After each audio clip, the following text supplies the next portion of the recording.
I am building an app to make money with Nano Banana. This is a finished app, published and live. Users can log in, choose a generation style, upload a photo, and generate images using Nano Banana Pro. The first 2 generations are free. After that, they hit a paywall and can upgrade directly inside the app to keep generating more images. Every image they generate is saved to their profile. Now here's the important part. Lovable isn't actually powering any of this. This is just the front end. All of that logic, the credits, the permissions, the workflows, the AI, the payments, that's not happening in Lovable at all. It's being handled by Momen. Momen is the backend running behind the scenes. When a user clicks generate, Momen checks their account, verifies their credit, runs the Nano Banana Pro workflow, saves the result to the database, and then decides whether the UI should continue or show a paywall.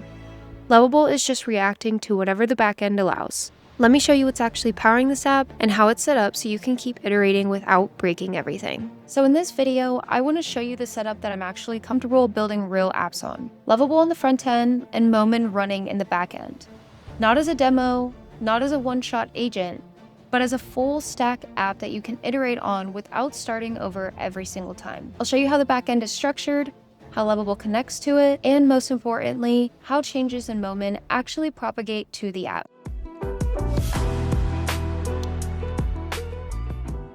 Before we build anything, it's important to be clear about what Momen actually is. Momen isn't just an AI agent builder. It's a full-stack no-code platform. It has a Postgres SQL database, authentication and user management, permissions and roles, action flows for backend logic, Stripe payments, and a unified GraphQL API that exposes all of it. The key idea here is that Momen can run completely headless. That means Lovable doesn't need to guess how the backend works. It becomes a real front-end client talking to a real backend. Okay, so instead of starting with a giant generated prompt, I'm going to do this the clean way. I'm starting with a brand new Lovable project, and when Lovable asks what I want to build, I literally type do nothing.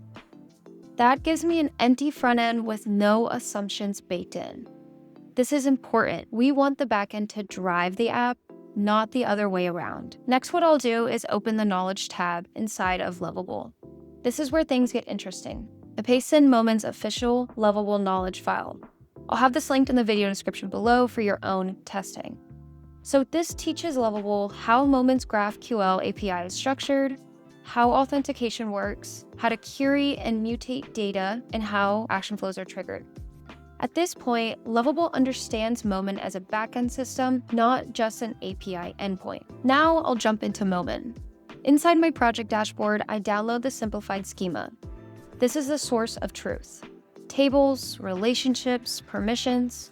I copy that schema and paste it into Lovable with a simple instruction. Here's my Momen backend schema, please analyze it.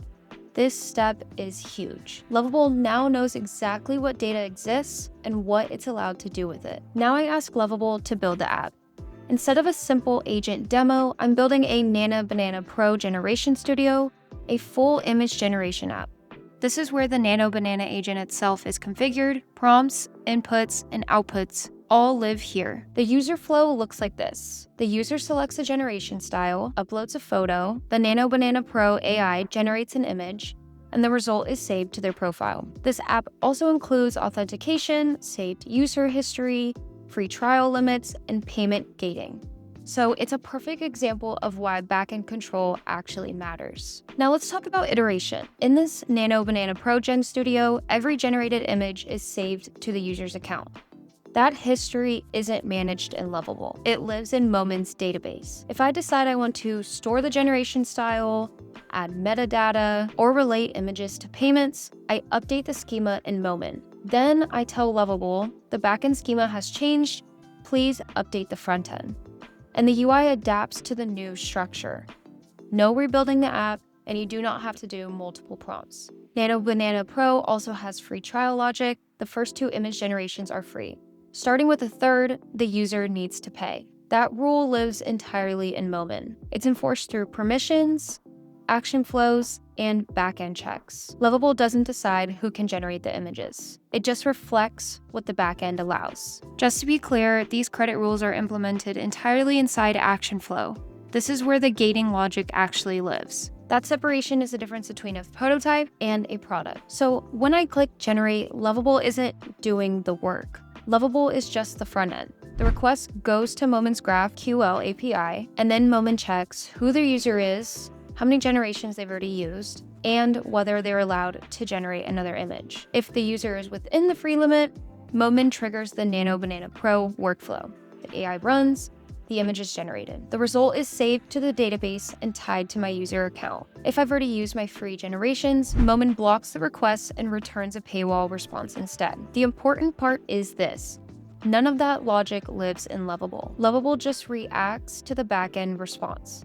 That's why this setup is predictable, and it's why you can keep iterating without the app slowly breaking as it gets more complex. If I exceed it, I hit a paywall. That logic is consistent, predictable, and backend driven. This is the difference between an AI demo app that looks impressive and a real app that you can actually scale. Lovable is incredibly fast for building front ends, but Moment gives it structure, permissions, workflows, payments, and iteration without fear. You're not shoving two prompts together and hoping that they somehow work. You're building something that can evolve as the requirements change. If you care about building AI apps that don't fall apart the moment requirements change, this setup is worth understanding. You can actually play with this right now. I've linked the live Nano Banana generation app, and right under that, you'll find the exact Moment project powering it in the video description. Thanks for watching till the end.